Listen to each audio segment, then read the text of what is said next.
Ambadas medical college आणि KM hospital खरं म्हणजे एक ऐतिहासिक वास्तू आहे. 100 वर्ष कारभार करणं आणि 100 वर्ष रुग्णांची सेवा करणं मनोभावे अतिशय सेवाभावाने ही मोठी गोष्ट आहे.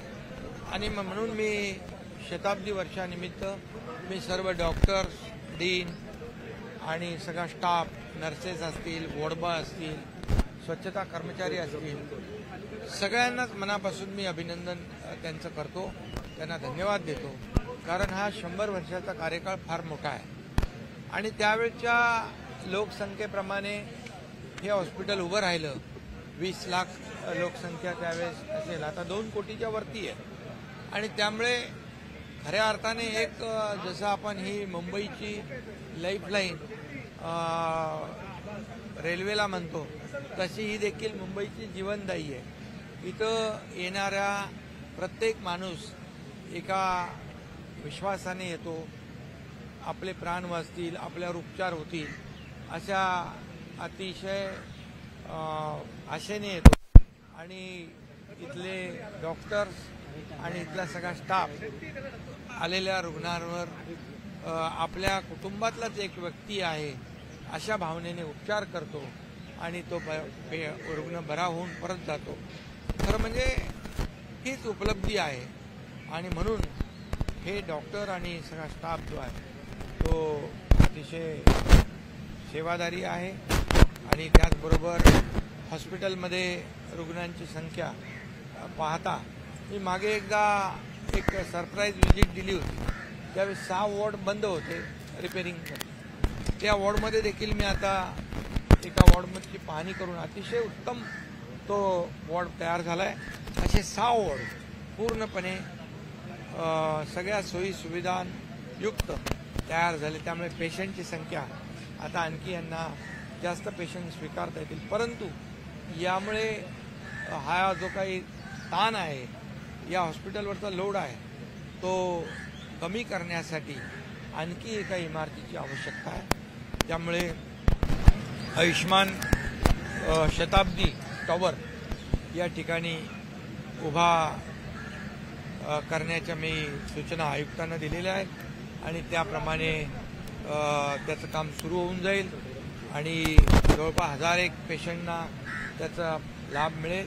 आणि त्याचबरोबर नातेवाईकांची जी काही गैरसोय होते आहे त्या नातेवाईकांसाठी देखील थांबण्याची एक जागा निर्माण करण्याचं देखील या ठिकाणी सूचना केली आहे. ती देखील त्याचंही काम सुरू होईल.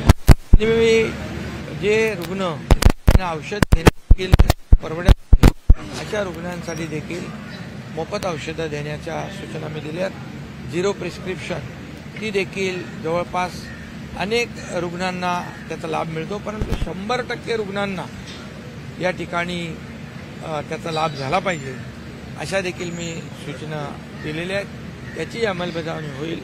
आणि एक KM हॉस्पिटल जे आहे हे खऱ्या अर्थाने एक जो विश्वासाने संपूर्ण राज्यभरातले देशभरातले रुग्णांना सेवा देतात. आणि म्हणून या संस्थेला काही कमी पडणार नाही.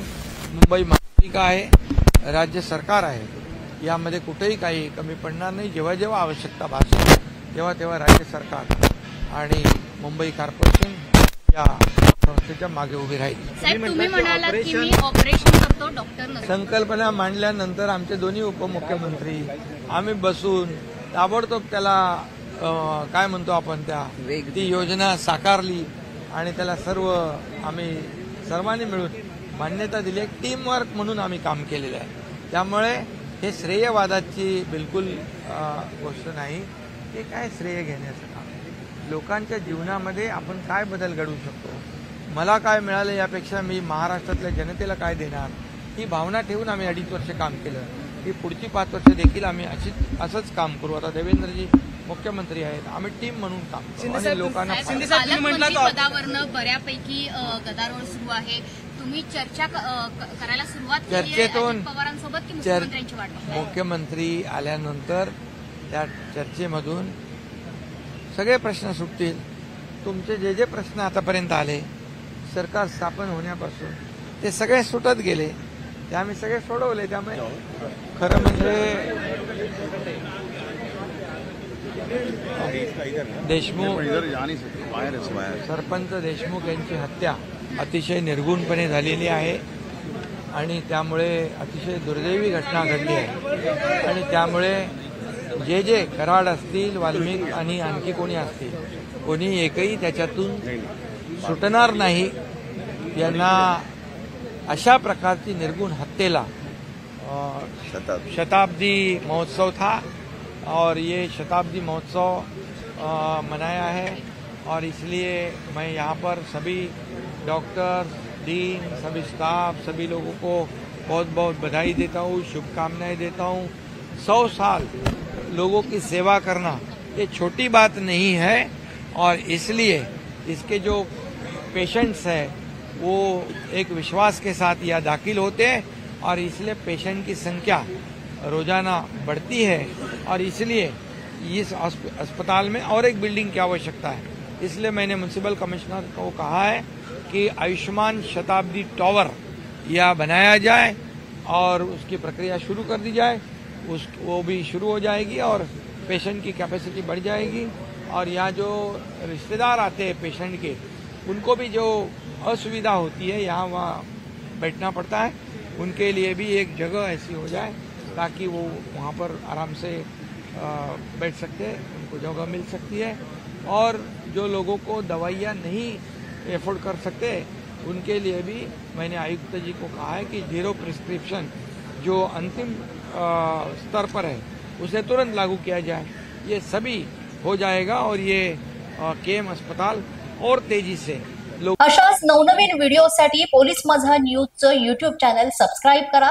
तसंच आमचं फेसबुक, इंस्टाग्राम आणि ट्विटर अकाउंट फॉलो करा. अधिक माहितीसाठी आमच्या www.polismazhanews.com या वेबसाईटला भेट द्या. पाहत रहा पोलीस माझा न्यूज.